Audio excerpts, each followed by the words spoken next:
This episode of Techno Buffalo is brought to you by Full Sail University. What's up, everyone? Welcome back to another episode of Ask the Buffalo. This is the show where you can ask me, John Rettinger, any question you might have from the wide world of technology. Not sure what to make of iOS, don't know what phone to get, what tablet to buy. This is the show you can ask.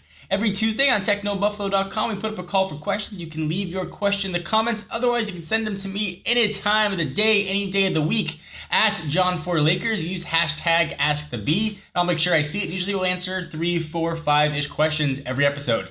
Up this week, we're going to talk about next-gen consoles, Xbox One and PS4. Of course, we're going to talk some iOS 7 and some OS 10 Mavericks. This is Ask the Buffalo. Let's get Ask the Buffaloing.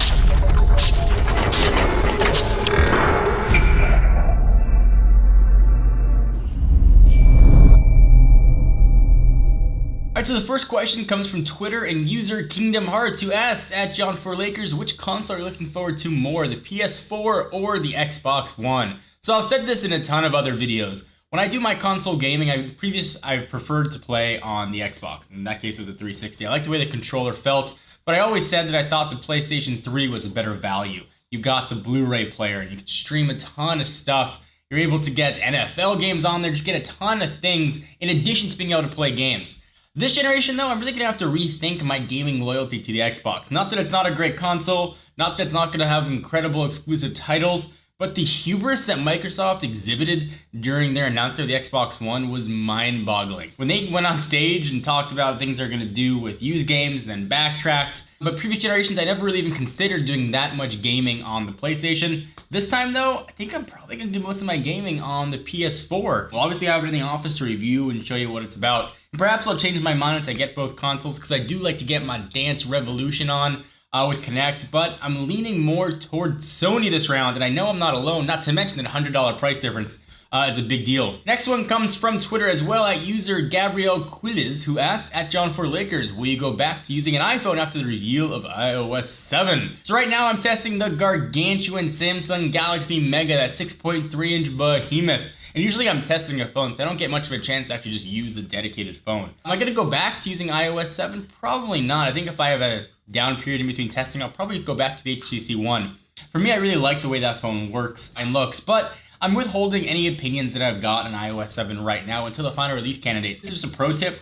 Anybody who does anything you would remotely call a review of iOS 7 while it's still in beta, do not put any stock in that at all. What the icons look like now, if you don't like them, they might not look like that when the phone finally, or when the OS finally comes to market. If you don't like the way things are working, you don't like the way animations work, it might not be that way when they finally put it out. If someone does a review of iOS 7 the day, any day, a minute before Apple finally releases it, do not put any stock in it. So I'm not really going to share any of my opinions of iOS 7 because they all could very well change.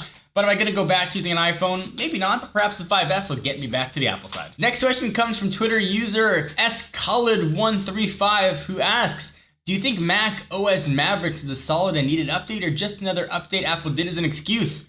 I don't know what they were doing for an excuse or what the excuse would be. Apple has sold their OSs for pretty much dirt cheap by desktop OS prices, so they don't really need much of an excuse. I would even wager that there's not much of a profit margin at all on their OS. They don't even have any DRM on the files, so I don't think they did it just as an excuse to, make money like people like to say. Certainly it brings a lot of nice updates. I know the folks in the office are really excited about the syncing of iOS notifications with desktop notifications. Maps is a nice addition, Books is a nice addition. Is it a giant OS update? No, certainly not. I haven't seen a real reason to update that must-have feature since Apple introduced Time Machine. That one for me was a must-have reason to upgrade my OS.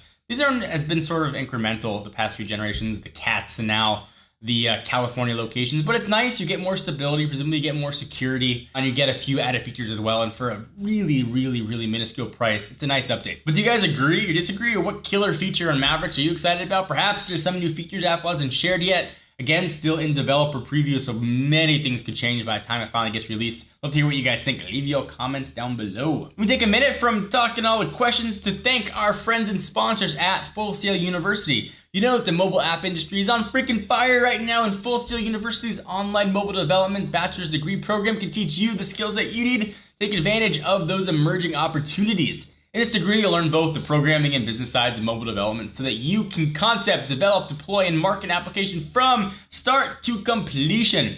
You'll explore advanced programming languages, visual framework, usability principles, and app development for Android and iOS operating systems. Through Full Sail's Project Launchbox program, students also receive a free MacBook Pro, sweet, preloaded with industry software plus iOS and Android devices. Courses are delivered through Full Sail's immersive online education platform, which maximizes the capabilities of that Mac they've given you, giving you a learning experience unlike any other. Between the App Store and Google's Play Store, over 50 billion apps have been downloaded with no signs of slowing down. The folks sitting next to me you can't see, probably responsible for downloading about 1 billion of those. So you can really get your hand on the master technology and the software to compete in this rapidly growing industry. Visit fullsail.edu/technobuffalo to learn more about this online degree program. So thank you guys for watching the episode of Ask the Buffalo. Hope you enjoyed. Please give the video a thumbs up. We most definitely appreciate it. Check us out at technobuffalo.com for the latest and greatest tech news.